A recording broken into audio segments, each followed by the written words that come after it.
শুভ পৌষ সংক্রান্তি বা মকর সংক্রান্তি, তোমরা যেটা বলে থাকো। আমাদের এখানে পৌষ পার্বণ 3 দিন ধরে পালন করা হয়। আর সেদিন তো গিয়েছিলাম সকালবেলা পড়াতে, আর সেখান থেকে এক শোভাযাত্রা দেখলাম রাধাকৃষ্ণ ঠাকুর কোনো একটা আশ্রম থেকে নিয়ে বেরিয়েছিল। তারপরেই চলে এসেছিলাম বাড়িতে। বাপিও এসে গেছে বাজার থেকে সমস্ত কিছু কিনে। ফ্রাই করো কেন? চাটনি হবে। ওকে। পৌষ মাসে পিঠে খাওয়ার পার্বণ, তার সাথে হচ্ছে ঘুড়ি ওড়ানো, এই দুটোই হচ্ছে মেন কাজ। আর তার মধ্যে একটা নিউ অ্যাডিশন হচ্ছে ফিস্ট করা। বাড়ির সবাই মিলে আজকে করছিলাম ফিস্ট। সকালের টিফিনটা সেরেই আমি করে নিয়েছিলাম চিকেনটা ম্যারিনেট করা, যেটা আমার আর কোয়েলের দায়িত্বে সব সময় থাকে। আর আমি ভাজাভুজি করতে একটু বেশিই ভালোবাসি, সেটা আলাদা ব্যাপার, খুব একটা ভালো পারি না, তবে চেষ্টা করি আর আমার খুব ভালো লাগে।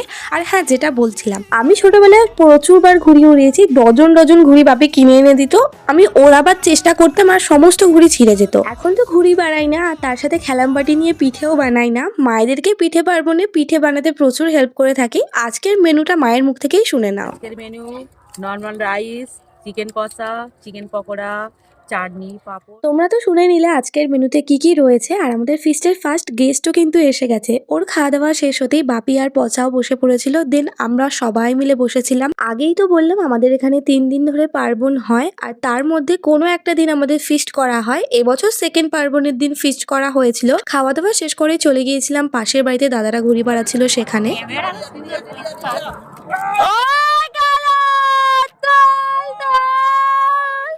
ফ্ল্যাশব্যাক।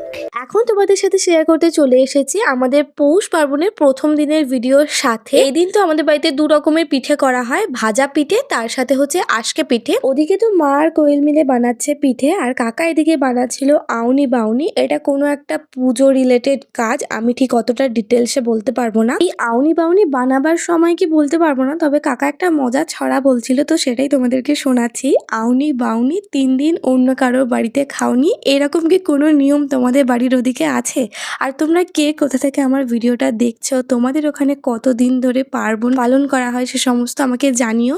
আমিও জানতে চাই তোমাদের ওখানে কেমন ভাবে পার্বণ করা হয়। এই তো মা এখানে বানিয়ে নিচ্ছিল দুধে আজকে। কাকার তো ওখানে পুজোটা করাও হয়ে গেছে, সমস্ত জায়গায় দিয়ে দিয়েছে। আর এখানে ভাজা পিঠেও রেডি। আমার তো ভাজা পিঠের থেকে দুধে আজকে খেতে বেশি ভালো লাগে। দুধে আজকে, দুধ পুলি, এই সমস্তই খেতে আমি ভালোবাসি, তো সেটাই খেয়ে নিচ্ছিলাম। আজকের ব্লগটা এইটুকুই রাখলাম। তোমাদের কার কার কোন পার্টটা বেশি ভালো লাগলো আমাকে কমেন্টে এসে জানিও। দেখা হচ্ছে আবার কাল অন্য একটা ভিডিওর সাথে। Good night, love you all, by.